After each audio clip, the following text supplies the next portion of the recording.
Hi guys, this is Zach from Watches On You, and today I'm going to be making a video discussing whether you should buy the Omega Seamaster. This is the new model with the fully ceramic bezel and the wave dial, or the Tudor Pelagos. Now the Pelagos I have in this video is the older one of the ETA movement, and that's just because I couldn't get my hands on one of the newer ones at this time, but I'll be comparing the new one as well, kind of in the mix of these watches.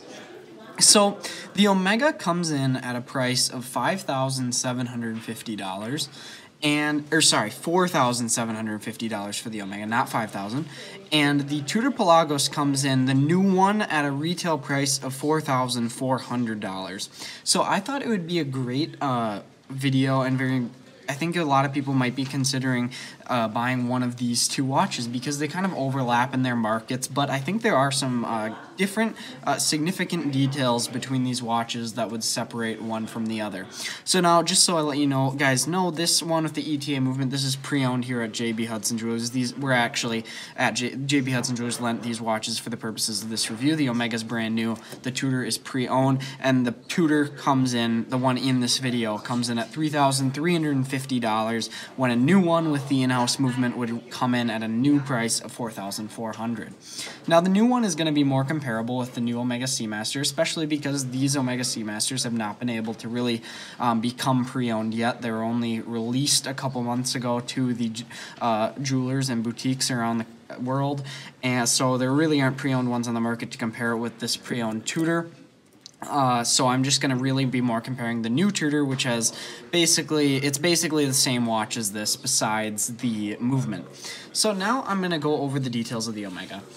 So this Omega, it was released just a couple months ago. It has some notable upgrades. So you can see that it has the wave dial, which is a very it harkens back to some of the original Seamasters, which had wave dials. I believe it was kind of back in the later 90s. They had a lot of wave dials. So it's just kind of going back to that. They had wave dials for a while, so Omega, and people liked them, so Omega thought, well, just bring it back. Now there is one thing that's interesting about the wave dial, and a lot of people don't like it because of this, is that the waves don't go to the edge of the dial. They actually stop at the minute track.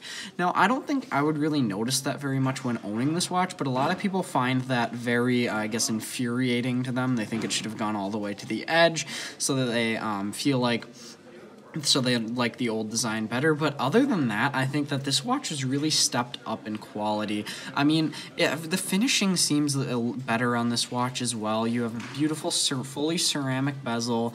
You have an exhibition case back as well, which is showing the master coaxial movement, which this watch now has. That gives you a magnetic resistance up to 15,000 Gauss, and believe me, you're never going to be encountering anything close to that in everyday life. So basically that means you'll never have to worry about magnetizing this piece unless you're in some special scientific laboratory dealing with high levels of magnetism. But overall, we'll not have to worry about magnetism with this movement because of its very high anti-magnetic rating.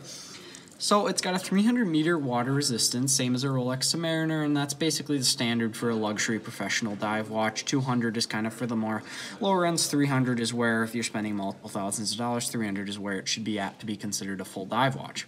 So you get a 120-click bezel as well. You can hear that here.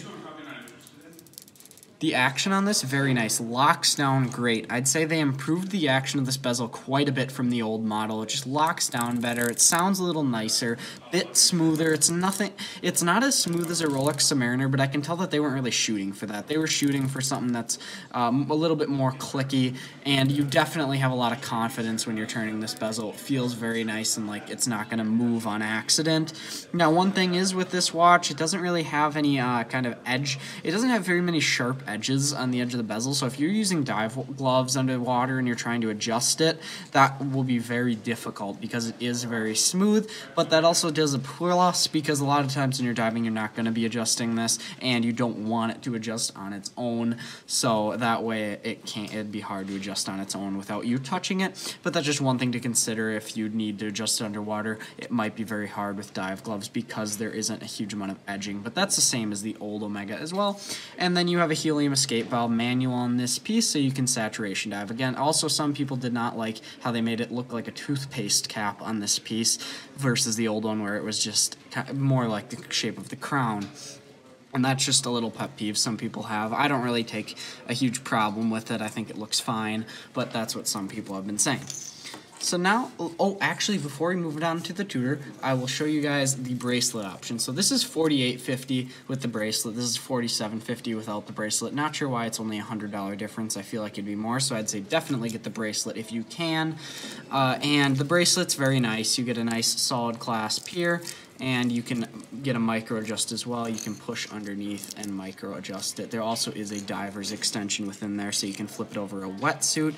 All you have to do is push the micro adjust all the way out, and you can pop it out. I'm not really going to show that just because, for the sake of time in this video. And we actually have previously reviewed the new Omega Seamaster more in depth, and you guys can go check out that review on our channel if you would like to hear more specifics about this piece. So now going on to the Tudor Pelagos.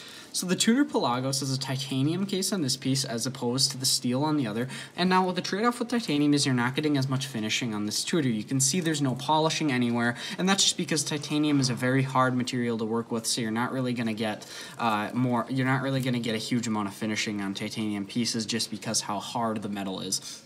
Now, the hardness of the metal, though, does have a great plus on this piece, as this is made to be a tool watch, and titanium definitely aids in that, because it's very hard for titanium to scratch, just because it's a lot harder than steel. So if you're banging this around underwater, you're actually diving with this piece, this one will probably hold up better than the Omega, just because of that titanium case. It's going to be harder, it's going to last longer.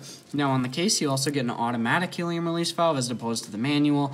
Really, the only difference is ease of use, and you're not going to notice it on the side of the case. So this is just a little bit more minimalist of a way to do it, and you won't have to adjust it if you are saturation diving. Really, no one ever does that, so these shouldn't really come into play on most people's lives, but it's nice to have it if you are someone that would like to saturation dive, and it adds to the, I guess, capability of these pieces.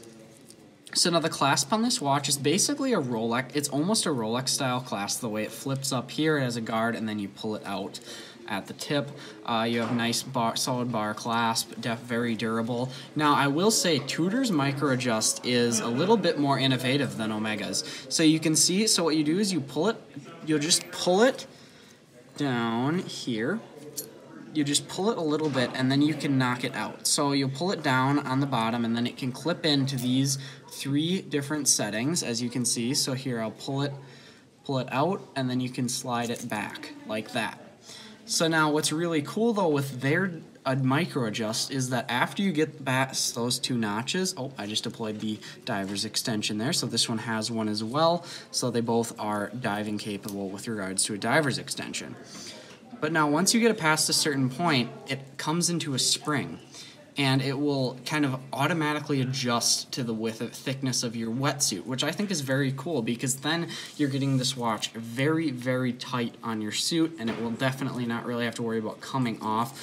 I mean, the Omega would never come off, but there will be some space there, just because you can't make it absolutely exact to your wetsuit, versus this you really can, because it's just a tension spring holding that in place. So now if I can get the DIVERS extension back in and locked in on this piece. Okay, that's causing me some trouble there. Oh, I think I did it in the wrong order. One second. Okay, I'm just going to leave the DIVERS extension. I'll deal with that later. But since I did something wrong there, did it in the wrong order, so it's being harder than it should be. So I don't think that would come into a big problem if you actually own this piece. So now I'll demonstrate the bezel. So as you can see, it clicks in nice. It's more smooth than the Omega. It's more towards the Submariner than the Omega. It's not quite a Submariner level, but definitely does lock down nicely. You can see it's got nice action. Now the one thing though is it does only have a 60-click bezel, not a 120. Now I think if you're diving, you don't really need to get down to a quite 30-second accuracy, but that is just one thing to take note of if you would need a 120-click versus a 60-click. Again, shouldn't be a huge problem, but it's there as well. And then you have a loomed bezel as well, and the loom bezel is actually within the bezel, versus on the Omega where you have a loom tip that sticks out at 12. This entire bezel is actually loomed, and I'll see if I can show it to you guys. Sorry, I can't show it to you in this light. But then you also have a matte dial. So I'd say this dial is quite a bit more visible than the Omega, just because it's matte and not glossy, and underwater you might get some reflections like there. You can see in the light where it's going to be harder to see versus this reflection. It's not quite as bad just because of that matte dial. So now let's talk about why these are different. So this watch is different, this Tudor, because this is a 500-meter water resistance versus the Omega's only 300. Now, I don't really know of anyone that's going to be diving deeper than 300 meters, but if you're getting close to that, like if you're a deep water welder or something, then you might want to go for the 500-meter. Or if you're frequently used saturation diving, it might be better to get the automatic valve versus the manual on the Omega. And the titanium case on the Tudor is going to be a bit more rugged over time than the Omega stainless steel. So what I will say with these pieces is that though the Omega has the edge on the movement, and I think the style and the finishing is quite a lot better on the Omega, because you're getting some polishing, and I know it's hard to do that with titanium, but there are some watches that have done that before, where they can polish it out and stuff. So I think the Omega definitely, I'd say, has almost the luxury aspect of these watches beat over the Tudor, but the Tudor, I think, has the capability over the Omega. So kind of closing this up, I would say that if you're going to looking at these two watches, think about how you're going to be using them. If you're going to be diving frequently, doing very rugged, needing a rugged watch, kind of throwing these around, they're going to get banged up a bit, then I would definitely go with the Tudor. I think it's going to hold up over time, and actually even if you get it with this ETA movement over the in-house movement that Tudor has, the ETA will be cheaper to service and more rugged, I'd think, over time than actually even the in-house. So I'd say if you're going for just a watch that you're going to be diving a ton with, you're going to be kind of throwing around, it's going to get beat up, go with honestly a pre-owned ETA Tudor, because the $3,300, you're saving $1,000 there, and I'd say that's great. If you want also a watch that you're going to be doing a lot of rugged things with, but you're going to be wearing it sometimes in the day and stuff, and you kind of want to appreciate the in-house movement, then go for the in-house. But I think if you're just looking for a capable dive watch that you'll be able to throw around, go with the ETA. It's just going to be cheaper in the long run, and you're not really going to notice it. You're not going to notice a difference between the ETA and the in-house.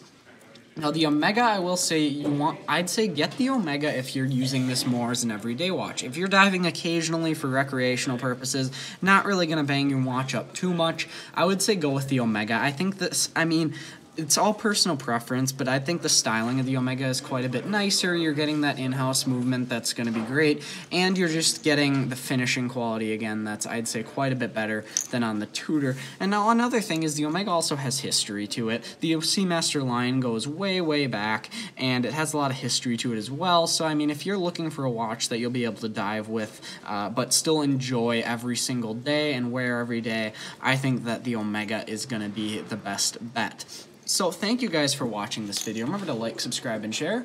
Thank you.